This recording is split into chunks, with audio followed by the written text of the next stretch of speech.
सुमित्रा के दो बेटे थे। सुमित्रा के बड़े बेटे अशोक की शादी मधु से हुई थी। सुमित्रा मधु के साथ हर रोज मंदिर जाती थी और सुमित्रा का छोटा बेटा राहुल अपनी कॉलेज की पढ़ाई पूरी करके एक अच्छी जॉब करने लगा था। फिर एक दिन सुबह के समय, अगर नाश्ता बन गया हो तो जल्दी से दे दो। अरे ऑफिस जाना है मुझे, देर हो रही है। भाभी आप मेरा खाना पैक कर दो, मुझे देरी हो रही है। बेटा तू नाश्ता नहीं करेगा? नहीं माँ, आज ऑफिस में मीटिंग है और बहुत काम है, इसलिए जल्दी जाना है। ये लीजिए देवर जी आपका खाना, और अशोक जी ये लीजिए आपका नाश्ता। राहुल ऑफिस के लिए निकल जाता है और अशोक नाश्ता करने के कुछ देर बाद ऑफिस के लिए निकल जाता है। और सावित्री को ऐसे बैठा देखकर मधु बोलती है, क्या हुआ माँ जी, किस सोच में बैठी हुई हो आप? कुछ नहीं बहू, बस मुझे तो छोटे बेटे राहुल की चिंता लग रही थी। बेचारा काम के चक्कर में ना अपने खाने पर ध्यान देता है और ना ही सोने पर। माँ जी देवर जी की शादी करवा दो, जब बीबी आएगी ना तो वो ध्यान रखेगी अपने पति का। और वैसे भी देवर जी हमारी बात तो मानते ही नहीं है, कम से कम अपनी बीबी के कहने पर देवर जी खाने पर ध्यान तो देंगे। बहू मैं तो सोच रही थी कि अब जल्दी से इसके लिए भी कोई अच्छी सी और सुंदर लड़की देखकर इसकी शादी कर दूं। मधु घर का सारा काम खत्म करने के बाद दोनों सास बहू हंसी खुशी बात करती हैं और सुमित्रा मधु को अपनी बहू नहीं बेटी की तरह रखती है। कुछ देर बाद सुमित्रा की पड़ोसी विमला घर आती है। कैसी है सुमित्रा बहन? घर पर मन नहीं लग रहा था तो सोचा तुझसे ही मिलने आ जाऊं, और बात करते करते समय भी बीत जाएगा। विमला बहन मैं तो ठीक हूँ। सही किया तू यहाँ आ गई, मेरा भी मन नहीं लग रहा था। माँ जी आप दोनों बातें कीजिए, मैं कमरे में जा रही हूँ। और बता, तू अपने छोटे बेटे राहुल की शादी कब कर रही है, या फिर वो बस जिंदगी भर बिना शादी किए ही रह जाएगा? विमला बहन मैं तो ढूंढ रही हूँ राहुल के लिए लड़की, पर अभी तक मिल नहीं रही है। और सुबह भी अपनी बड़ी बहू मधु से मैं यही बात कर रही थी। तेरी नजर में कोई हो तो बता दे। तेरे राहुल के लिए मेरी नजर में एक लड़की है, बहुत सुंदर और गोरी। बुरा मत मानियो, पर तेरी बड़ी बहू से तो लाख गुना अच्छी है।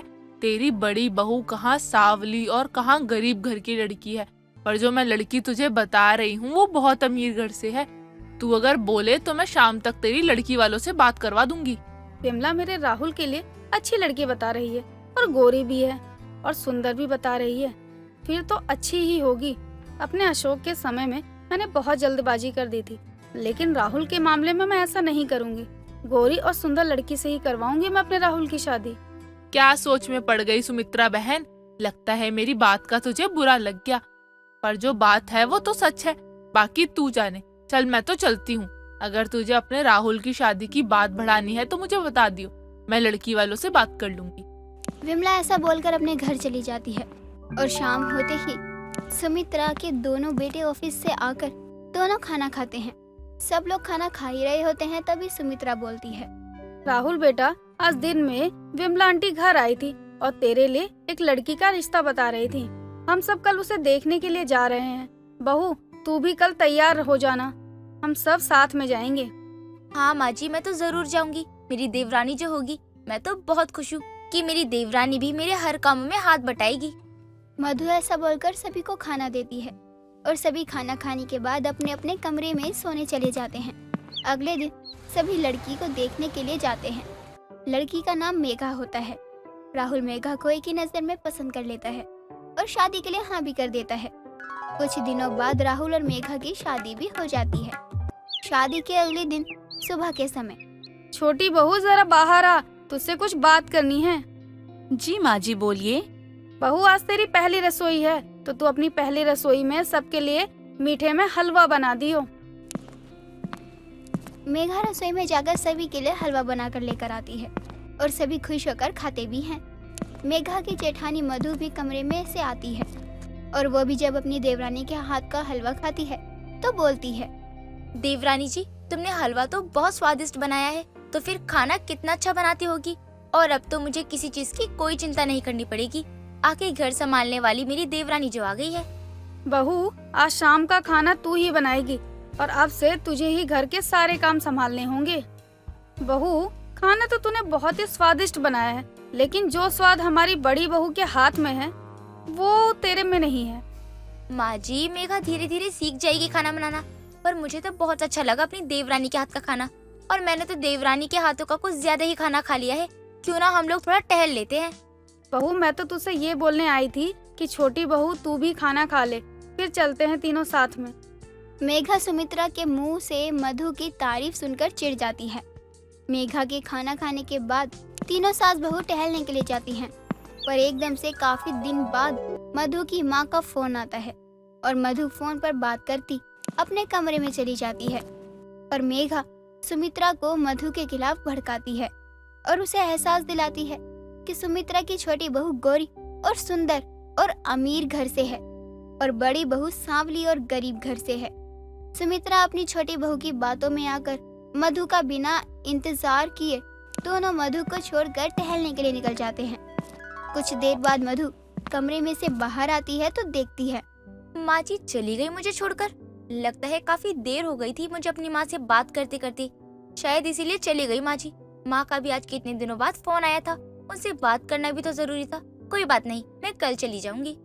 मधु ऐसा सोचकर बाहर वाले कमरे में बैठकर टीवी देखने लगती है।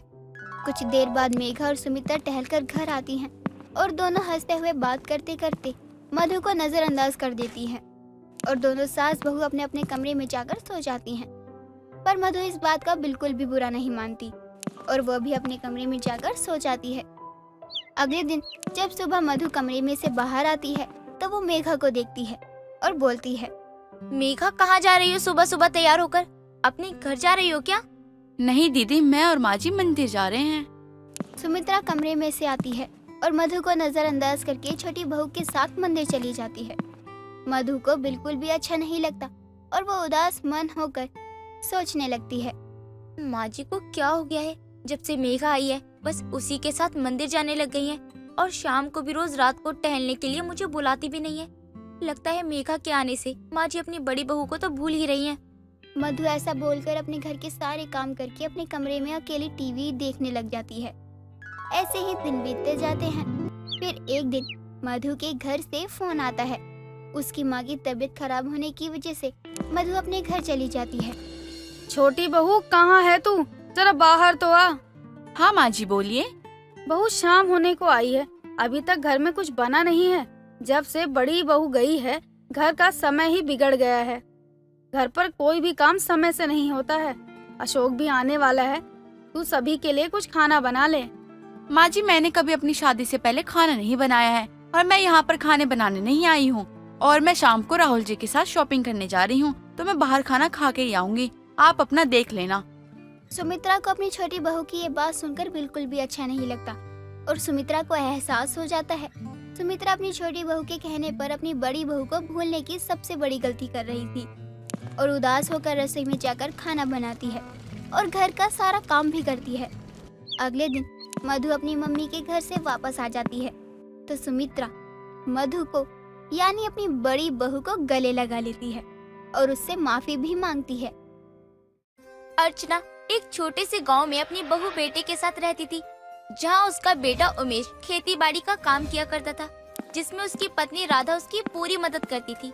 साथ ही घर की भी सारी जिम्मेदारियां बखूबी निभाती थी। एक दिन उमेश खेतों में काम कर रहा होता है, तभी अर्चना वहां आती है।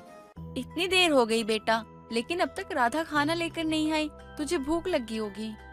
माँ शांत हो जाइए आप ना बहुत सोचते हो। अरे राधा को घर में 10 काम होते हैं, ला ही रही होगी बना के। हो सकता है कोई आ गया हो, उससे बात करने लग गई हो, समय लग जाता है। माँ आप ना बहुत चिंता करती हो और वैसे हमेशा वो समय पे आती है और आज थोड़ी देर हो गई तो क्या हो गया माँ। और माँ आप ही देखिए अभी खाने का समय तक नहीं हुआ है। अरे आती होगी, आ जाएगी, आप चिंता मत करो। वो देखो वो आ रही है। अर्चना और उमेश बात कर ही रहे होते हैं कि तभी वहाँ राधा हाथ में थैला लिए वहाँ आती है और थैले में से प्याज और मिर्च रोटी निकालती है। तभी अर्चना गुस्से में बोलती है, बहू तू बस आज प्याज की रोटी लेकर आई है। मुझे तो लगा इतनी देर से आई है तो कुछ अच्छा खाना बना कर लाई होगी, लेकिन तू ये सूखी रोटी लेकर आई है। माँ जी रोज तो सब्जी खाते ही हैं, आज प्याज मिर्ची और रोटी खाकर ही देख लीजिए। आज मेरा बहुत मन था प्याज मिर्च और रोटी खाने का। बहू मिर्ची रोटी कौन खाता है? अब तक खाने में तो मिर्च डालकर खिला रही थी, वो कम था जो अब सीधे मिर्च लेकर आई है। माँ सही कह रही है राधा, तुम तो जानती हो ना कि मैं तीखा नहीं खा पाता। अरे मुझसे नहीं खाया जाता। लेकिन तुम हमेशा तीखा खाना बनाती हो और मजबूरी में मुझे खाना पड़ता है। रोटी के साथ मिर्ची खा खा के, चावल के साथ मिर्ची वाली सब्जी खा खा के मैं बहुत परेशान हो चुका हूँ। मैं नहीं खा सकता ये सब अब। मुझे तो यही समझ नहीं आता कि आप लोग कैसे बिहारी हो। बिहार के लोग कितना तीखा खाते हैं और एक आप लोग हो जो तीखे के नाम से भी दूर भागते हो। अरे हम बिहारी है तो क्या तीखा खाना खाएंगे? अरे नहीं खाया जाता हमसे तीखा खाना। अरे तीखा खाना हम खा भी ले, लेकिन तुम्हारा जो तीखा होता है ना, वो तीखा नहीं होता है, वो तीखे का बाप होता है। अरे यार बस करो यार, मत बनाया करो तीखा, वरना किसी दिन ना मुझे पाइल्स हो जाएगी।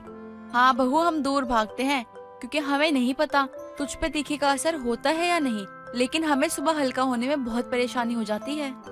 आदत बनाओ माँ जी, एक ही तो जिंदगी है जिसमें से भी आपके 50 साल तो निकल गए हैं। अब बचे कुछ सालों में मस्त चटपटा खाना खाओ। मुझे नहीं खाना है तीखा, तू ही खा। लेकिन मेरी एक बात तो ध्यान से सुन ले बहू, जो तू ये मस्त तीखा और चटपटा खाना खा रही है ना, मेरे परलोक जाने के समय आने से पहले ही कहीं तू ना चली जाए। राधा सबके मना करने के बाद भी प्याज मिर्च रोटी खाया करती थी, साथ ही सबको खिलाया भी करती थी। राधा को तीखा खाने से परेशानी हो या ना हो, लेकिन उसकी इस आदत से उसके घर वाले बहुत परेशान थे। एक दिन अचानक से उसको दस्त लग जाते हैं। बहू, अरे ओ बहू, मेरा पेट खराब हो गया। देखा आपने लापरवाही का नतीजा है। जरा मेरे लिए पतली सी खिचड़ी बना दे। जी माँ जी, अभी बना देती हूँ, आप कमरे में चलकर आराम कीजिए। राधा अपनी सास के लिए पतली सी खिचड़ी बनाने लगती है, लेकिन राधा उस खिचड़ी में भी बहुत सारी मिर्च डाल देती है। थोड़ी देर बाद जब राधा खिचड़ी लेकर अपनी सास के कमरे में जाती है और उन्हें देते हुए बोलती है, ये लीजिए माँ जी आपकी पतली सी खिचड़ी। बहू, मैंने तुझे सादी खिचड़ी बनाने के लिए बोला था, तो ये लाल क्यों है? माँ जी आप सवाल बहुत पूछती हैं, पहले खाकर तो देखिए। अर्चना जैसे ही खिचड़ी खाती है, तो उसे इतनी ज्यादा मिर्च लगती है कि वो खिचड़ी की थाली उठाकर फेंक देती है और गुस्से में बोलती है, बहू ये क्या है? तुझे अकल नहीं है क्या? जब किसी इंसान को दस्त लगे होते हैं तो उसे इतना भरा मसाला नहीं खिलाते हैं। माँ जी मुझे पता है, और आपने तो खुद बोला था ना कि मेरे लिए पतली सी खिचड़ी बना दे। अब जब मैंने आपके लिए पतली सी खिचड़ी बना दी तो भी आपको पसंद नहीं आई। बहू, तूने इस खिचड़ी में इतनी लाल मिर्च क्यों डाली? मेरे कान नाक सबसे धुआं निकल रहा है, मैं ये नहीं खा सकती हूँ। माँ जी मैं क्या करूँ, मुझसे कम तीखा कुछ बनता ही नहीं। अगर नहीं बनता है तो तू ही खाई मिर्च वाली खिचड़ी। अर्चना अपनी बहू की बनाई हुई खिचड़ी नहीं खाती। कुछ दिनों बाद अर्चना की बहन कावेरी उसके घर आती है। अरे छोटी, तू इतनी पतली क्यों लग रही है मुझे? घर में बहू आती है तो सास मोटी हो जाती है, लेकिन यहाँ तो कुछ अलग ही दिखाई दे रहा है। कुछ नहीं दीदी, वो क्या है ना, कुछ दिनों से थोड़ी बहुत तबीयत खराब चल रही थी, बस इसलिए कमजोर लग रही हूँ, वरना बहू तो खाना बहुत अच्छा बनाती है। बहू के हाथ का खाना तो मुझे बहुत पसंद है। अच्छा, इतना अच्छा खाना बनाती है, जरा आवाज तो दे, मैं भी मिलूं उससे। रुको दीदी, मैं अभी बुलाती हूँ। राधा, अरे ओ राधा, कहाँ मर गई? बाहर आ। राधा बाहर आती है और वो सब खूब बात करते हैं। उसी शाम राधा और कावेरी दोनों बाजार गए होते हैं। तभी कावेरी की नजर एक पानी पूरी वाले पर पड़ती है। राधा बहू, वो देख पानी पूरी वाला, चल चलकर पानी पूरी खाते हैं। हाँ मौसी जी चलिए, वैसे भी बहुत दिन हो गए हैं मैंने पानी पूरी नहीं खाई। राधा और कावेरी दोनों पानी पूरी खाने वाले के पास जाते हैं और पानी पूरी खाना शुरू कर देते हैं, लेकिन राधा को पानी पूरी तीखी नहीं लगती। तभी राधा बोलती है, अरे भैया आप क्या शहद वाली पानी पूरी खिला रहे हो? जरा तीखी पानी पूरी बनाओ जिसे खाकर मजा भी आए। अरे बहू ठीक तो है, और कितनी तीखी पानी पूरी चाहिए तुझे? मौसी जी इसे आप तीखा कह भी कैसे सकते हो, ये तो कुछ है भी नहीं। आप मेरे हाथ का खाना खा के देखो, आप भी बोलोगी कि वाह क्या खाना बनाया है। बाप रे, इन पानी पूरी में ही इतनी मिर्ची है। वही मैं कहूँ, आखिर मेरी बहन इतनी पतली क्यों है? अरे बहू, मेरी बहन और तेरी सास इतनी मिर्च नहीं खाती। मौसी जी आपको नहीं पता, लेकिन अब तो माँ जी को भी तीखा खाने की आदत हो गई है। आखिर बहू जो तीखा खाने वाली मिली है। बहू मिली ही क्यों उसे ऐसी? मुझे इस बात पर अफसोस हो रहा है, तेरे जैसी बहू होने से अच्छा होता है कि बहू नहीं होती। बेचारी मेरी बहन का क्या होगा? अरे मौसी जी आप क्यों इतनी चिंता कर रहे हो? आप घर चलो, मैं आपको इतना मस्त तीखा खाना खिलाऊंगी कि आप अपने घर का रास्ता ही भूल जाओगी। राधा की बात सुनकर कावेरी शाम का खाना खाए बिना ही अपने घर के लिए रवाना हो जाती है। दिन बीतते हैं। कुछ दिनों बाद अर्चना और राधा धूप में बैठे होते हैं। तभी अर्चना की पड़ोसन कमला अपनी छत पर लाल मिर्च सुखा रही होती है। अरे कमला, इतनी सारी लाल मिर्च किस लिए? अर्चना, तुझे पता तो है कि मुझे तीखा खाना कितना पसंद है, उसी के लिए सुखा रही हूँ। हाँ जानती हूँ तू तीखा खाती है, लेकिन मेरी बहू से ज्यादा तीखा नहीं खाती होगी। ये गलत फहमी निकाल दे अपने दिमाग से अर्चना। तू मुझसे ज्यादा तीखा सच में कोई नहीं खा सकता। और अगर तुझे यकीन ना हो तो बुला ले अपनी बहू को मेरे सामने। अपनी बहू को तीखा खाने का चैलेंज मैं तो नहीं दे सकती, लेकिन यहाँ जब कमला सामने से बोल रही है तो चैलेंज ले लेना चाहिए। अर्चना कमला की बात सुन के अपनी बहू और कमला के बीच में तीखा खाने का मुकाबला कर देती है, जिसमें अर्चना जानबूझकर बहुत सारी तीखी चीजें अपनी बहू को खिला रही होती है। इतना सारा तीखा खाने की वजह से राधा का पूरा मुंह जलने लगता है। माँ जी, आपकी बहू तीखा खाने वाली जरूर है, लेकिन इसका मतलब ये नहीं है कि मैं कितना भी तीखा खा सकती हूँ। अरे बाकी इंसानों की तरह मैं भी एक इंसान ही हूँ, इतना तीखा मैं नहीं खा सकती। बहू ज्यादा बात मत करो और जल्दी जल्दी खा। कमला को बताना भी तो है कि मेरी बहू ही सबसे ज्यादा तीखा खाती है। बस करो माँ जी, आपने एक बार में ही इतना ज्यादा तीखा खिला दिया कि अब मैं दोबारा कभी मिर्च या तीखा खाना तो दूर की बात है, हाथ भी नहीं लगाऊंगी। राधा इतना कहकर रसोई में जाती है और शहद खाने लगती है। हद से ज्यादा तीखा खाने की वजह से अब राधा तीखा खाना ही छोड़ देती है। सुधा अपनी पड़ोसन विमला के घर शादी का कार्ड देने जाती है। अरे विमला, ये ले मेरे बेटे की शादी का कार्ड। अगले हफ्ते मेरे बेटे की शादी है। तू तो अपने पूरे परिवार के साथ आई हो। चांद सी बहू ला रही हूँ मैं अपने लिए। हाँ हाँ, तू इतनी कंजूस है, दिल पर पत्थर रखकर तो एक दावत दे रही है, मैं उसमें भी ना आऊँ? ऐसा थोड़ी ना हो सकता है। मैं तो जरूर आऊंगी, और तेरी बहू को भी तो देखना है कि कैसी बहू ला रही है तू। हाँ हाँ, आएगी तब तेरा मुंह खुला का खुला रह जाएगा। इतनी अच्छी बहू है मेरी। कहीं बड़ी बहू की तरह काली ही बहू तो नहीं ला रही, जिसे देखकर बैगन भी शर्मा जाए। अरे मेरे बड़े बेटे की अकल पर तो पत्थर पड़ गए थे, तभी तो उस कलूटी को मेरे घर की बहू बना लाया, वरना तो मैंने उसके लिए भी सुंदर गोरी सी लड़की देखी हुई थी। उसी कलूटी में पता नहीं क्या दिख गया। इस बहू को तो तूने अच्छे से देख लिया है ना, कहीं पता चले कि घर आकर मुंह धोया तो अमावस का चांद निकली, फिर तू पूरे मोहल्ले में रोती फिरेगी। ऐसा कुछ नहीं होने वाला। मैंने अपनी होने वाली दूसरी बहू को अच्छे से देख लिया है। वो इतनी गोरी है कि तू उसे देखकर जल जाएगी और काला कोयला हो जाएगी। फिर तो मुझे एक बार तेरी छोटी बहू को देखना ही होगा। मैं कोयला होना चाहती हूँ। देखना है तो उसके लिए तो शादी में भी आना पड़ेगा ना। मैं निकली थी कार्ड बांटने के लिए, लेकिन तूने मुझे यहाँ बातों में लगा दिया। अरे मेरे बेटे की शादी है, 100 काम है मेरे सर पर। अच्छा ठीक है, तू जा कार्ड बांट। सुधा की बड़ी बहू ज्योति, जो कि काफी ज्यादा काली थी, उसको लेकर हर कोई मोहल्ले में सुधा का मजाक बनाते रहते थे। इसीलिए अब सुधा ने अपने छोटे बेटे के लिए एक बहुत ही सुंदर और गोरी बहू ढूंढी थी। कुछ दिनों बाद सुधा के दूसरे बेटे की भी शादी हो जाती है और सुधा की छोटी बहू महक घर में आ जाती है। सुधा के आगे उसकी दोनों बहुएं खड़ी थी, तो सुधा दोनों से कहती है, तुम दोनों इस घर की बहुएं हो, अब से तुम दोनों को ये पूरा घर संभालना है। और ज्योति बहू, तू मेरी छोटी बहू को परेशान मत करियो। महक बहू, तुझे किसी भी चीज की जरूरत लगे तो अपनी जेठानी से ले लियो। माँ जी आप परेशान मत होइए, मैं सब समझा दूंगी। हाँ बहू, सब समझा दियो, लेकिन इसका मतलब ये नहीं कि सारे काम उस पर ही थोप देगी। तू खुद भी हाथ पैर चलाती रही हो। और हाँ महक बहू, कल सुबह तेरी पहली रसोई की रस्म है, तो तुझे कल सबके लिए कुछ खाने में मीठा बनाना है। पता होगा ना तुझे इस रस्म के बारे में? माँ जी, मुझे बताया था माँ ने कि शादी के बाद पहले रसोई की रस्म होती है। बहुत बढ़िया बहू, तो फिर कल सुबह तू सबके लिए मूंग दाल का हलवा बना लियो। और ज्योति बहू, तू सबके लिए नाश्ता बना लियो। कल मैं भी देखूं कि मेरी दोनों बहुओं में से किसके हाथ में सबसे ज्यादा स्वाद है। सुधा अपनी दोनों बहुओं को समझा देती है और फिर अपने कमरे में सोने चली जाती है। अगली सुबह महक जल्दी उठ जाती है और रसोई में सामान इधर उधर करने लगती है। मैं तो सूजी का हलवा बनाने की तैयारी करके आई थी, लेकिन मेरी सास ने तो मूंग की दाल के हलवा की डिमांड कर दी है। अब मैं कैसे बनाऊं यार। ऊपर से बोल दिया है कौन सी बहू अच्छा खाना बनाएगी वो देखेंगी। महक अब काफी ज्यादा परेशान थी। तभी वहाँ ज्योति आती है और खाने की तैयारी में लगती है। ज्योति ये देखती है कि अब तक महक ने कुछ भी नहीं किया।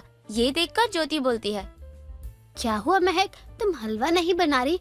माँ जी ने बोला था ना तुम्हें आज पहली रसोई में मूंग दाल का हलवा बनाना है। थोड़ी देर में सब लोग उठ जाएंगे, तो तुम कब बनाओगी? बना रही हूँ ना। आपको कितनी जल्दी हो रही है कि माँ जी ने बोल दिया है किसकी रसोई अच्छी होगी, आप तो खुश होने लग गई। अरे मुझे सब बनाना आता है, इसलिए ना ज्यादा खुश होने की ना जरूरत नहीं है, समझी? मैंने कहाँ कुछ बोला, मैंने तो बस इतना ही कहा है कि सबके उठने का टाइम होने वाला है। आपको भी तो माँ जी ने नाश्ता बनाने के लिए बोला है ना। आप ना अपने काम पे ध्यान दो बस। महक की बात सुनकर ज्योति चुप हो जाती है और अपना काम करने लगती है। दोनों अपना काम खत्म करके टेबल पर सब लगा देते हैं और कुछ देर बाद सुधा आती है और नाश्ता खाती है। नाश्ता खाने के बाद सुधा महक का बनाया हुआ हलवा खाती है। आय हाय, ये इस गोरी बहू ने कितना बेकार हलवा बनाया है। ये तो गले से भी नीचे नहीं उतर रहा। अगर मैंने ये बोल दिया कि हलवा अच्छा नहीं है तो ये कलूटी बहू खुश हो जाएगी और उसकी रसोई ही अच्छी होगी। क्या हुआ माँ जी, बताओ ना, आपको किसकी रसोई का खाना अच्छा लगा? अरे मेरी गोरी चिट्टी बहू, तूने क्या हलवा बनाया है, बहुत ही स्वाद हलवा बनाया है। ऐसा लग रहा है किसी बड़े हलवाई ने बनाया हो। और ज्योति बहू, तुझे कितनी बार कहा है खाना अच्छे से बनाना सीख ले। मैं तो पहले ही कह रही थी जेठानी जी को अपने काम पे ना ध्यान दे दो। सुधा हर वक्त ज्योति को नीचा दिखाती रहती थी और महक की तारीफ करती रहती थी, भले ही महक ने कोई गलती क्यों ना करी हो। सुधा उसे चाहकर भी कुछ नहीं कहती थी। ऐसे ही कई दिन निकल जाते हैं। कुछ दिनों बाद विमला घर आती है और सुधा बोलती है, अरे सुधा, तू तो बिल्कुल सही कह रही थी। तेरी छोटी बहू तो बिल्कुल दूध की तरह गोरी है। मैं तो पहले ही कह रही थी, लेकिन तू ही नहीं मान रही थी मेरी बात। तू अच्छा, मैं इतने दिनों बाद आई हूँ, अपनी छोटी बहू से बोलना कि कुछ बढ़िया सा बना के खिला दे मुझे। तेरी बड़ी बहू के हाथ का तो सब कुछ खा चुकी हूँ, अब अपनी गोरी बहू की रसोई का भी कुछ खिला दे। मेरी दोनों बहुओं की एक ही रसोई है और महक तो काली बहू से भी ज्यादा अच्छा खाना बनाती है। अब क्या तू बस तारीफ ही करती रहेगी या अपनी बहू से बोलेगी कि मेरे लिए कुछ बना कर ले आए? मेरी गोरी बहू की हर जगह इतनी तारीफ हो रही है, अगर इसे पता चल गया कि वो खाना अच्छा नहीं बनाती तो पूरे मोहल्ले में ये गाना गाने लग जाएगी। कहाँ खो गई तू? बुलाना अपनी बहू को। वो क्या है ना, मेरी बहू को कहीं बाहर जाना है तो वो कुछ बना नहीं पाएगी। सुधा के बोलने के साथ ही वहाँ महक आ जाती है और बोलती है, अरे माँ जी, मुझे कहाँ जाना है और मुझे कोई काम नहीं है। बाहर क्या, आप बताओ ना, मैं यूँ बना दूंगी खाना। आपको पता है आंटी जी को खाना मेरा हाथ का ना बहुत पसंद आने वाला है। अरे बहू, तू भूल गई, मुझे आज साड़ी में फॉल लगवाने जाना था, तो मैंने तुझे कहा था ना कि साथ चलने को। विमला, अब तू अपने घर जा, मैं अपनी बहू के साथ जरा बाहर जा रही हूँ, तुझसे बाद में मिलती हूँ। अरे लेकिन अचानक से क्या हो गया? काम तो बाद में होते ही रहेंगे। मैं इतने दिनों बाद आई हूँ, आज मुझे अपनी बहू के हाथ का कुछ खिला ही दे। अरे नहीं ना, खाने के लिए इतनी क्या मरी जा रही है, बाद में खा लियो। सुधा इतना बोलकर विमला को घर से जाने को कह देती है।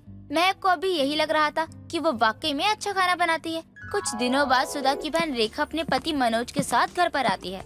अरे दीदी, जीजा जी, आप यहाँ अचानक बता तो दिया होता। आपके छोटे बेटे की शादी में नहीं आ पाए थे, इसलिए सोचा मिल के आ जाए। अपनी गोरी बहू को ना बोल दे, 2 मेहमान आए हैं, खाने की तैयारी अच्छे से करें। दीदी, आप महक के साथ बातें करो, मैं ज्योति बहू को बोल दूंगी खाना बनाने को। अरे बातें तो खाने के बाद भी कर लेंगी। सुधा अपनी बहन और जीजा जी के आने के बाद बहुत परेशान हो जाती है और अपनी दोनों बहुओं को रसोई में ले जाकर बोलती है, बहुओं, मेरी बहन और उनके पति आए हैं और उन्होंने जिद लगा रखी है कि वो महक के हाथों का ही खाना खाएंगे। हाँ, ये तो अच्छी बात है, बताओ ना क्या बनाना है। तू चुप कर बहू, तुझे कुछ बनाना आता तो है नहीं, सब कुछ बेकार बनाती है, कोई इंसान उसे खाए तक ना। ज्योति बहू, तू बहुत स्वाद खाना बनाती है, आज तू ही खाना बनाएगी। माँ जी, मैं कैसे?